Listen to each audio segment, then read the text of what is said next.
The COVID-19 pandemic posed challenges to agricultural-based livelihoods and food security in Kenya.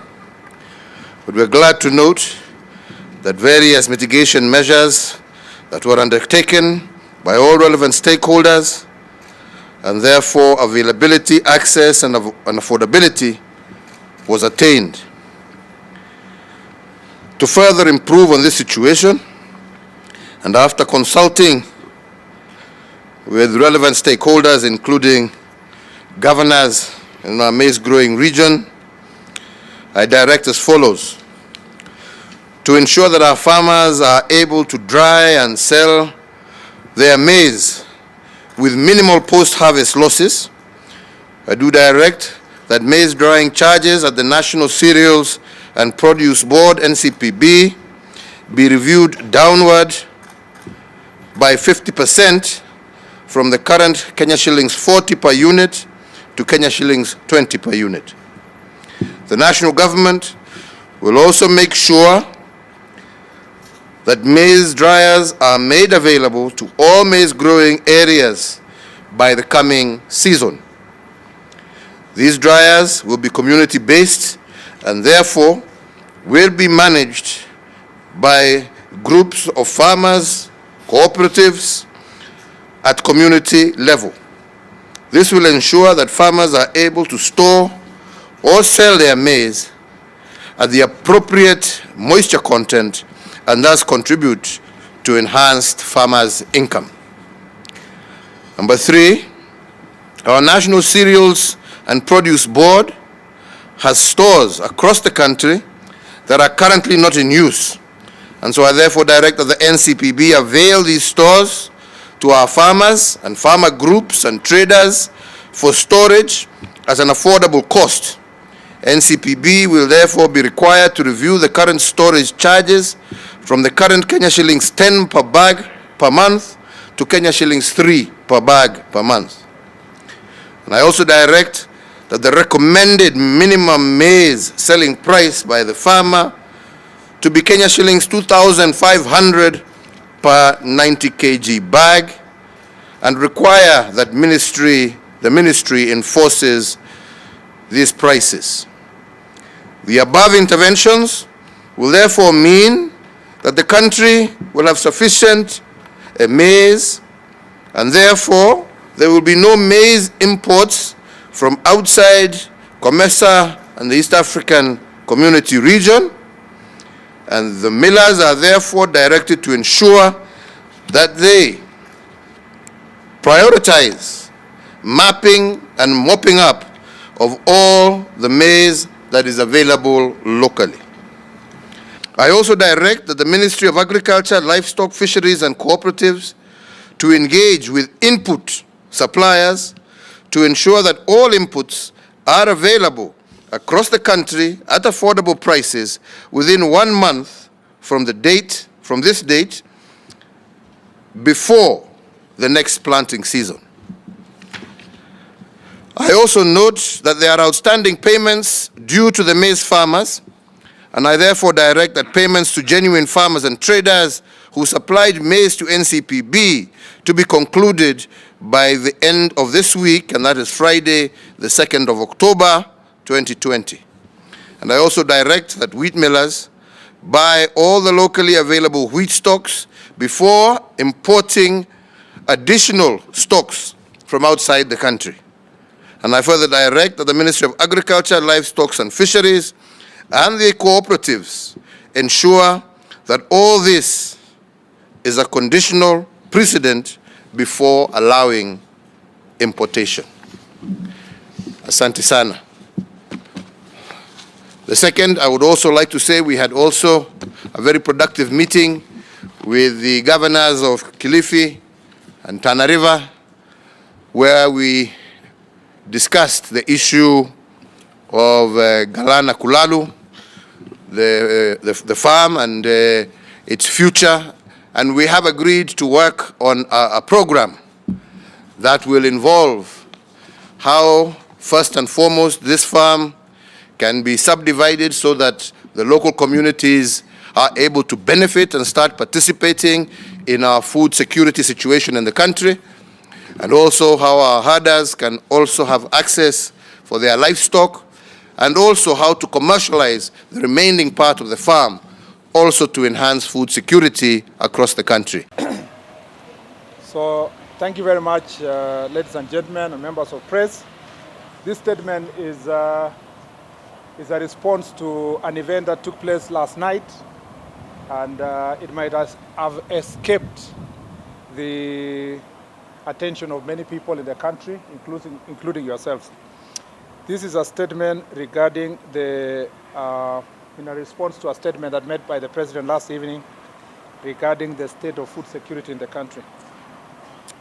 Yesterday, the President, in the company of 2 governors from the North Rift, announced measures supposedly meant to address the plight of farmers in the North Rift and enhance food security in the country.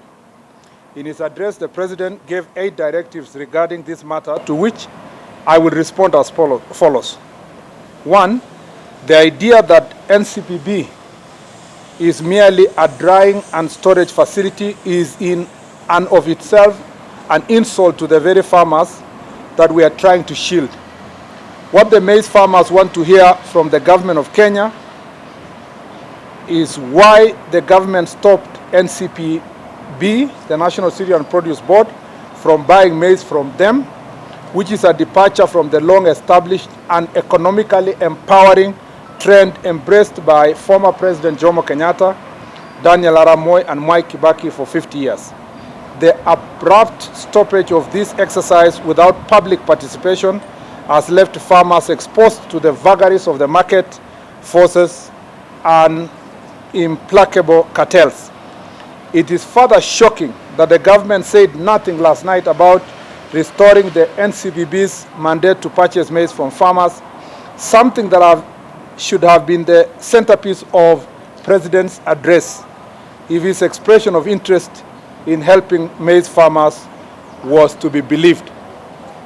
I am equally shocked that the government has directed maize to be bought at 2,500 to the detriment of farmers who are in need of government support now more than ever to be able to deal with the economic shocks brought about by COVID-19 pandemic. It seems discriminatory that while the government is rolling out intervention measures to revive other sectors of the economy, farmers are being asked to accept a paltry, and maize farmers for this purpose are being asked to accept a paltry 2,500 despite the high cost of production. When the government directed that the maize be bought at 2,500, who was this order directed to, considering that the government has stopped NCPB from purchasing the maize from farmers in the first place? Supposing this order was directed at private business entities like maize millers, what law would it be anchored on? Isn't this just a PR gimmick meant to hoodwink farmers into believing that something is being done to elevate their suffering when in fact their pain is being aggravated? Since independence, Kenya government has always supplied input to farmers at subsidized prices. This was, however, stopped abruptly by this administration. The question I ask is, can the national government explain why it is not offering subsidized farm inputs to maize farmers this year? Why is the government leaving farmers to the mercy of farm input suppliers? Why is the government looking so helpless to the point of pleading with the suppliers and predatory cartels to set good prices for farmers? Why is that directive coming from the government of Kenya?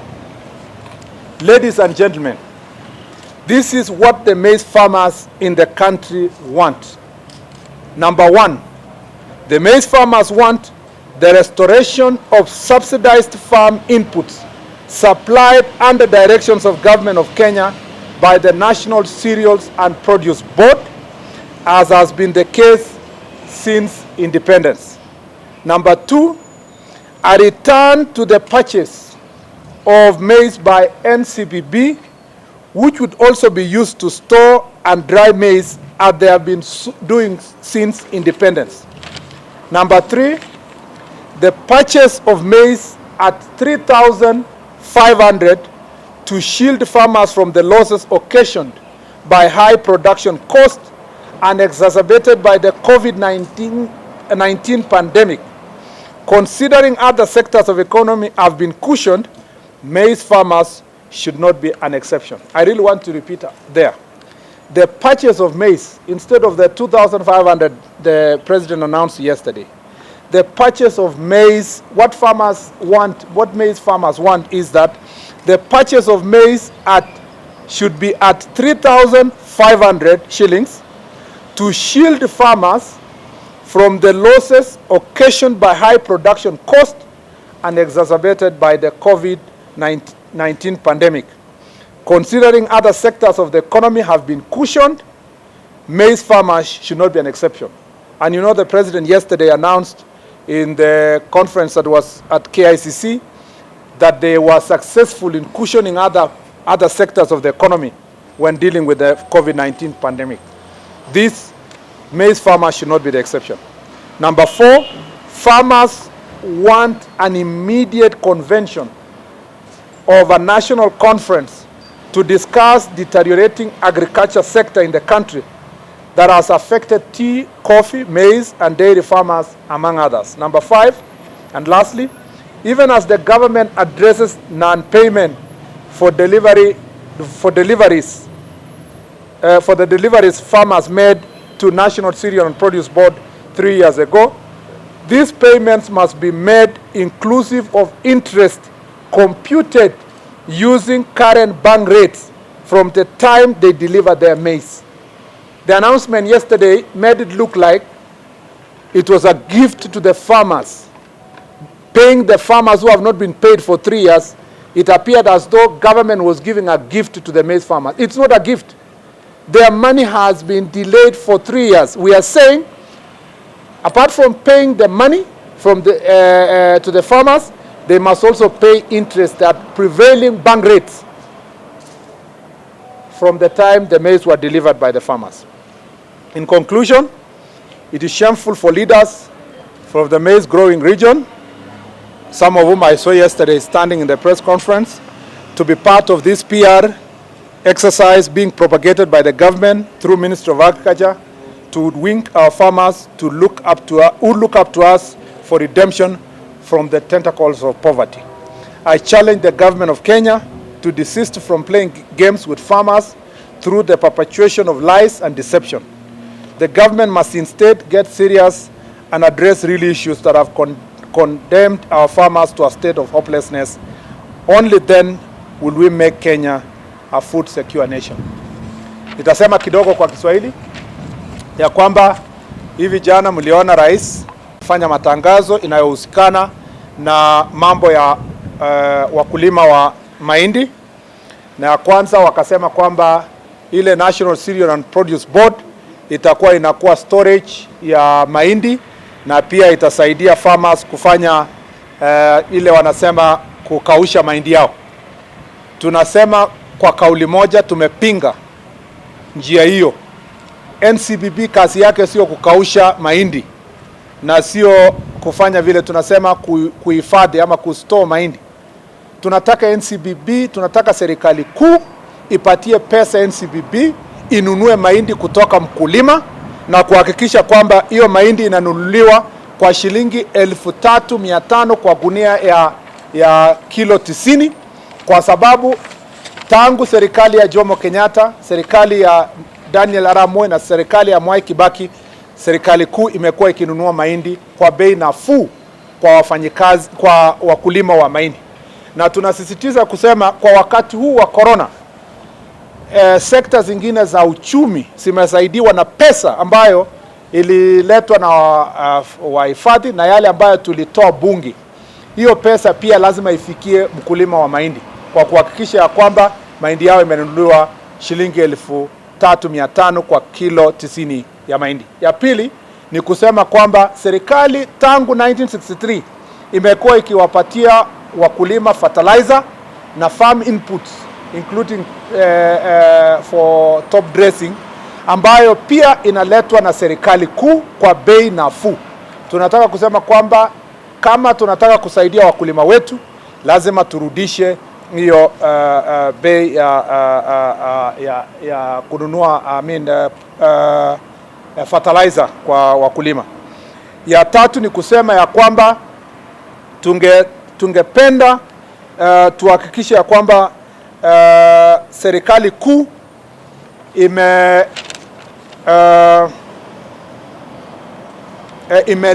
imewalipa wakulima ambao hawajalipwa kwa miaka mitatu, na hatusemi ati ni tafadhali ama ni kama inaonekana kama ati ni msaada. Sio msaada. Wakulima ambao hawajalipwa kwa miaka mitatu wanaumia sana, na wamekuwa wakiumia, tumekuwa tukiwatetea. Na kama jana vile Mheshimiwa Rais alitangaza, tunataka wakulima wao walipwe mara moja, na sio kulipwa peke yake. Wahakikishe ya kwamba juu ya kulipwa pesa zao, serikali ilipe ile interest kwa kushikilia pesa zao kwa miaka tatu. Ilipe interest yenye iko juu ya pesa zao kwa kutumia ile standards ambayo benki inatumia wakati mtu atakapoweka pesa zake kwa benki, ili kwamba mwananchi aweze akasaidika. Kwa hivyo hiyo tu ndio nataka kusema leo. Najua wengi wenu hamkutia maanani sana ile ilifanyika jana, lakini sisi tunaona kwamba ilikuwa ni PR kwa upande wa wakulima, na kama mtu mmoja, kiongozi mmoja anatoka upande wa North Rift kwa mambo ya mahindi, nimekuja hapa kuzungumza mahindi. Asanteni sana. Yeah.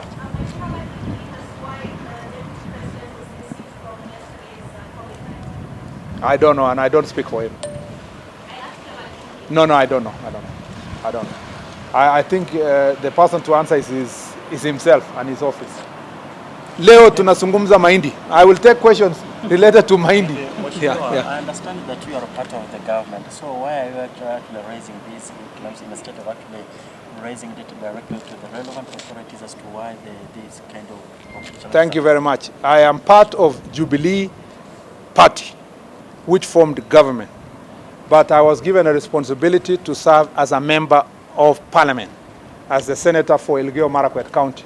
And I was given also the responsibility to oversight that very government, the executive, and to ask questions and to demand answers on behalf of the Kenyan people, not just Elgeyo-Marakwet, but the Kenyan people.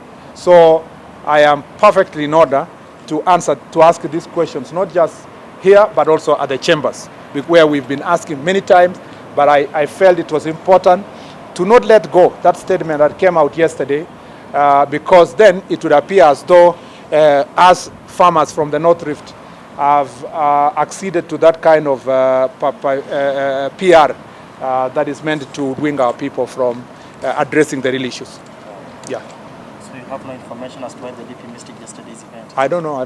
I have not seen him. So I don't know. I've not seen. I see many people asking about the deputy president. The deputy president office is across there, Rambe Annex. This is the Parliament of Kenya. I can only answer questions related to my office and Parliament. The DP has officers in his office who can answer those questions. Asanteni sana. So just before you leave, yeah. Could it be important that there was an invite yesterday for the DP to attend the event as a national leader? Leave alone is being escaping. Just like you, I have also the same questions. So I don't know whom you are asking this question. We all of us go and ask the executive. I'm even asking for Maize. You're asking about small things about attendance to a meeting. I am not aware. My very important issue today is Maize, ladies and gentlemen. Thank you. Yeah. Oh, yeah. All of them. You can have all of them.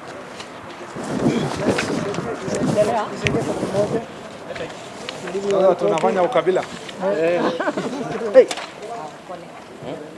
Bushika kila mtu achukue mic yake. Kama jamaa wachibi Kenya pick up kodi pale. Kama mtu ko tuyo president na kwa ndio kana kwenye notary. Ngala lenga bande. Ambao ngala president ko.